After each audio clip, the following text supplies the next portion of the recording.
Usaha perorangan adalah suatu jenis badan usaha komersil atau perusahaan yang dimiliki oleh seorang pengusaha. Usaha ini biasanya hadir dengan skala kecil hingga besar, dari UKM hingga badan usaha swasta. Di video kali ini, aku mau menjelaskan tentang jenis sampai manfaat dari usaha perorangan. Pengusaha perseorangan adalah pelaku usaha yang dimiliki dan menjalankan usaha itu sendiri. Tentunya, setiap orang bisa menciptakan entitas bisnis individual tanpa harus memiliki izin dan prosedur khusus.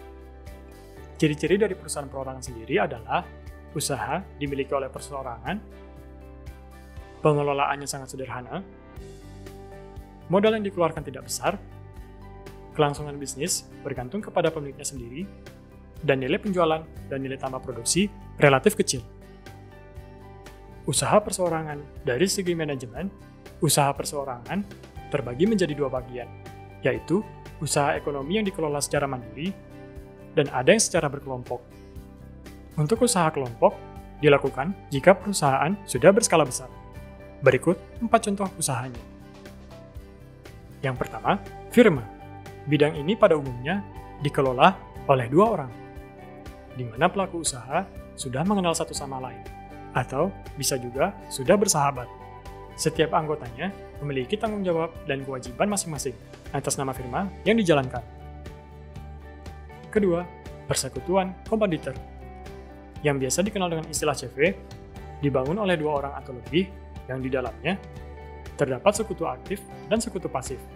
Sekutu aktif berperan sebagai investor atau penyuplai yang ikut serta dalam pengelolaan CV. Sedangkan sekutu pasif tidak terlibat langsung dalam pengelolaannya. Ketiga, perseroan terbatas, atau yang disingkat menjadi PT, adalah suatu model usaha yang bermodalkan dari saham, di mana keuntungannya diperoleh dalam bentuk dividen. Keempat, koperasi, adalah badan usaha ekonomi yang berupa lembaga keuangan. Usaha koperasi bisa dibentuk secara perseorangan maupun lembaga pemerintah dengan asas kekeluargaan yang bertujuan untuk meningkatkan kesejahteraan ekonomi masyarakat serta pembangunan ekonomi nasional. Adapun kelebihan dan kekurangan dari perusahaan perseorangan. Kelebihannya yaitu tidak dikenakan pajak perusahaan, pengelolaan dan pemantauan internal tidak rumit, biaya yang dikeluarkan cenderung rendah, dan tidak harus melalui proses administrasi hukum. Kekurangannya sendiri adalah pemilik usaha memiliki tanggung jawab perusahaan secara menyeluruh, sumber modal terbatas, pengelolaan mudah terganggu, dan kurang terjaminnya kelangsungan usaha. Usaha perseorangan merupakan badan usaha komersil yang memang dimiliki hanya seorang pengusaha saja, terlepas dari banyaknya jenis usaha yang tersebar di Indonesia. Ngomong-ngomong soal usaha, kamu juga harus membuat strategi yang ampuh, manajemen yang tepat, serta pengelolaan pembukuan yang baik. Agar semua hal tersebut semakin mudah, kamu bisa coba gunakan Accurate Online. Coba gratis selama 30 hari. Itu tadi penjelasan tentang usaha perseorangan.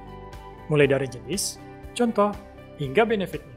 Kalau sudah nonton sampai habis, jangan lupa untuk like, komen, dan share video ini ya. Subscribe juga channel ini agar kamu tidak ketinggalan update tentang berbisnis lainnya. Terima kasih dan sampai jumpa di video berikutnya.